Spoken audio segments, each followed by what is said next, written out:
So video yangu iliyopita imeblow sana guys. Imeblow sana, zilikuwa comments nyingi. Na comments hizi zimechekesha kidogo. Actually zimechekesha sana. So kwanza guys, mimi si spy. Mimi si jasusi. Mimi ni raia ya kawaida. Just raia ya kawaida. Sawa? Usiogope. Usiniogope tafadhali. Pili,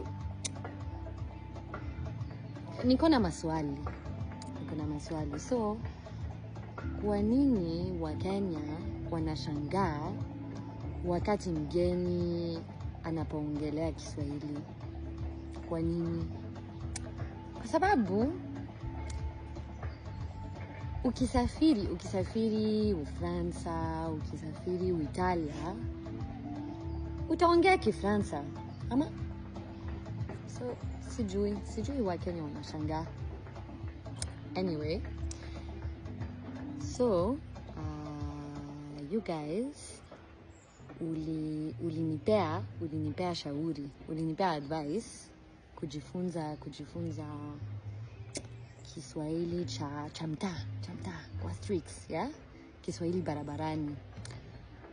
So watu wachache waliniambia kusikiza Gengeton Music.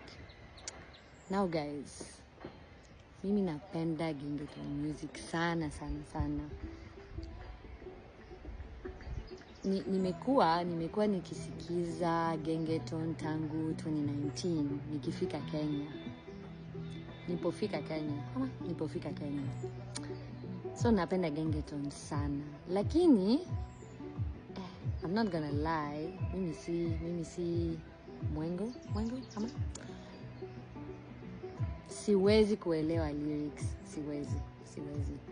So niko na wazo, mimi nitakuja kwa wimbo katika Sheng, and you guys utanisaidia kutafsiri ama kutranslate wimbo hii. Yeah? Baadaye watu wachache waliniambia